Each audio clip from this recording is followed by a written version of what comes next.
Hey guys, welcome back for another episode of Tuned Up. I'm here today with the all-time fast and furious fanboy car, the Toyota Supra. Lot going on colorful-wise under this hood. The owner is actually a powder coater, so to be fair, this car is used as kind of a show-off for his business, what he can and can't do, and so it does make sense. So as busy as it does look under the hood, I get it, okay? This car is actually on a ECU that has started to get pretty popular here in the United States, made by EMU Masters. And so they have the EMU Classic, and they also have the EMU Black, and I think they're coming maybe something out with something soon. I don't know yet. Okay, look people, I messed up. And Braden's gonna edit this right in so that you can see this, but look, I'm nervous, man, doing these videos. It's not easy, okay? I am so sorry, ECU Masters. I called you EMU Masters. Look, I'm an idiot, man. What can I... Look, internet, don't get mad at me. I'm trying my best here. So look, right now in this video that you're watching right now, it's ECU Masters. All right, back to the video. But I've tuned about 16, 17, 18 cars on the EMU Classic or a Black. They do great. The price is great. What it can do is good. It gets the job done, I should say. So yeah, this will actually be the first one that I've actually hooked a BTI gauge to. So I'm going to be interested to see like what kind of control can I do through the gauge. So can I control boost? Can I do all that other stuff that, you know, we makes a lot of these cars really fun. So yeah, but this one, I mean, this has got a wide body kit, and I mean, we're like living our days here. This is late 90s in its flesh. So yeah, pretty standard, but this is a built head, but a stock 2J bottom end, which I've got 7, 8, 9, 10 cars on stock bottom end 2Js making over 900 wheel that have been running around for years. So as you guys know, that is really what makes the Supra so iconic. You have the other 90s supercars like the 300ZX, the RX-7, the Skyline, right? The NSX, awesome cars, awesome cars. Why is it that people are so obsessed with the Supra? That right there. But it doesn't end there. A lot of people think, oh, it's because the 2JZ is just so nuts. No, the Getrag that's in it, the transmission, the fact that they're holding 1,000, 1,100, 1,200, it's just crazy. The entire car was just completely overbuilt from Toyota. And therefore, when the aftermarket scene hit it, this is what you got.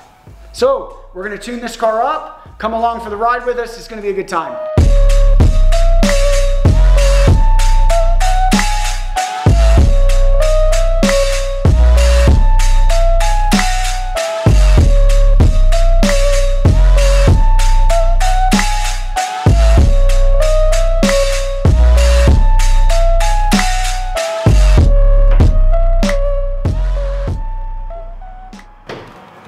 Can we give him the start up, JR? Okay, let's do it. All right.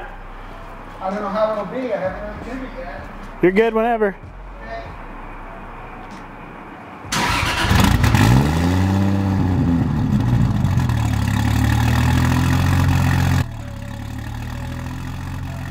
All right, so tell the people what you're doing, JR. So this car, I mean, the reason why it even starts is I've already spent about 45 minutes on the map, just setting up parameters, setting up all the basic stuff, injector size, and then looking at some of the cranking parameters and stuff like that. And yeah, that's why I fired up. Now I'm just looking at idle tables, like what is it controlling the idle air control valve to try and get it to behave? What is the timing doing to try and get it to behave? So that's what we're working on right now. Sweet. All right, guys, filling up the Supra right now. Got to put some gas in it. Unfortunately, we're not going to be really doing any series pulls tonight. Really, it's just dialing in a lot of the settings, or settings, tables. What's the proper term?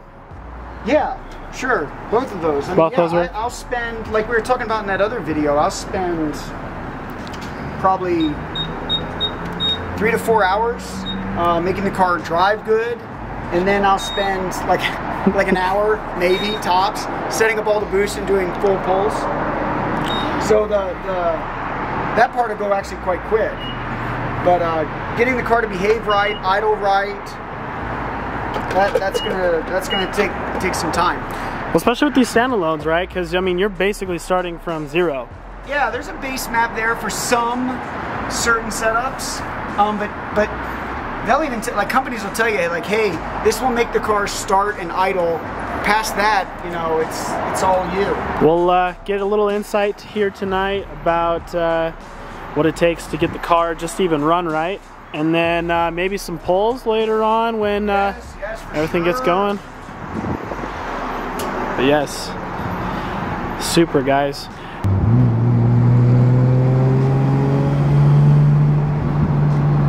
So in a lot of this, you're probably not even going to get into boost for the first little while, right? No, a lot of this first part, seriously, I'll spend, no lie, 2 or 3 hours driving the car around town and making it behave like a regular car.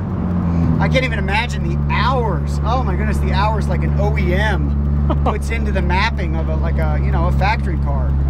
Oh man. So to even say that I'm just going to drive it around and do logs and all that other stuff for 3 hours, I'm sure some people are like, really, that's it?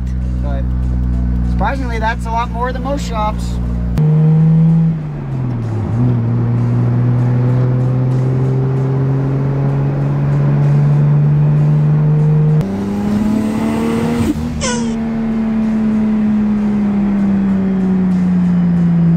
All right, well, we have run into the first major problem. Yeah.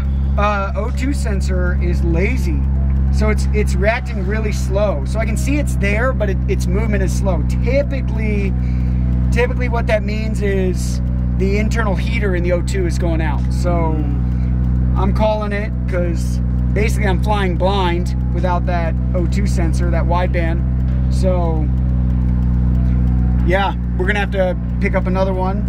Luckily, there is an AutoZone part number for the Bosch O2 sensor for the 4.2, the L4.2. So it comes on a Audi 1.8T, like a 2001. Yeah, I'll need to look it up. I got it in my notes at home, and yeah, you can just go get one from the AutoZone. Whoopee! Or O'Reilly. We don't want to be partisan here. Or the O'Reillys, or the parts. Advanced Auto Parts. Yeah, there we go. Or the Napa. Or the whatever you want. But not Walmart. No. Although I would buy it if it was an OEM Bosch. I'd pick up the Wally World. I'd do it. Oh wait, we got a tunnel right here. We got at least. Okay. That's for the fanboys out there. Just for you guys. We couldn't leave you guys hanging, that's for sure. Come on. No, gotta floor it in the underpass.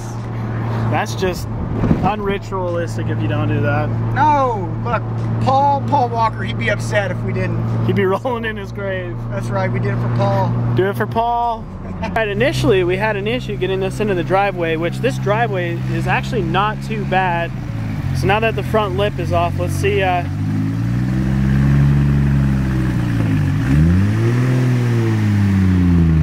Not too shabby.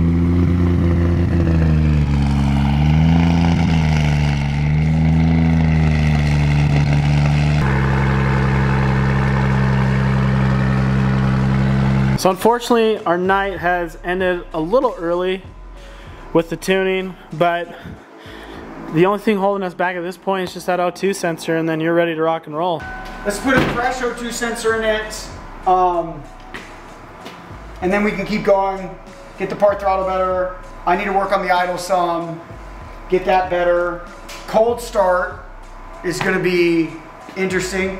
The car was dropped off. Like I said, I remote tuned this car for about an hour to get it so it would start and idle and they could drive it to me. So, but I've never actually been, you know, with it to actually do the cold start phase live. And so that's, I want to be able to hear the motor and do a lot of stuff. Remote tuning is difficult that way. You're looking at all the parameters and stuff, but there's many things that you get from the feel and hearing the car. So we'll have to check all that stuff out too. Sweet. Now you said one of the things earlier too is you're gonna have to adjust the throttle mechanically. Yeah, so I have so much resolution from the idle air control valve, and you get a certain amount of resolution there, and then you also use the throttle plate itself for some resolution. So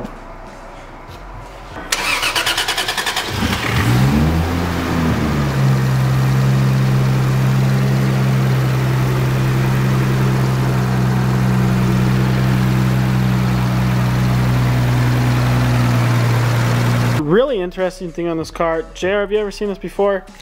Where it's actually got glass. I don't know if you can hear that.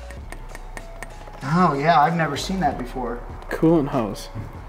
Anyone know much about these? Is that durable? Is that gonna work? Could that crack? It's very interesting. Seems like we're at a halt for the night. What do you think? I think I'm gonna bang my head right there. Now that I'm looking at it, that might be the new L4.9 sensor, which I'm not sure I can get locally. So yeah, that'll stink, because then back to the drawing board. This car will have to sit for, you know, a week while we order in a sensor. So yep. wah, wah, wah. But hey, honestly, this is the steps you go through when you're starting to try and get a car. So, you know, when you guys drop a car off at a shop and you're like, oh, just tune it, it's ready to go. Yeah, I mean, this car drove here. You'd think it's ready to go, but the O2 sensor's being really lazy, which makes me think, you know, something's not right with it. The heater's going out or whatever. So I think I'm going to replace that, and then we can kind of go from there and see what happens. Sounds good. So does that mean we got a part 2 coming up? Part 2. Prepare yourself, people. This car's going to get tuned up. All right, guys. Well, send them off. Well, hey, make sure you like, subscribe, do all this stuff. Give us comments about what you don't like. Tell us how you really wish Paul Walker was sitting and driving in this car, because there's so many fanboys for that out there. So, but anyway, stay tuned. We're going to get into Boost with this car. You guys are going to love it.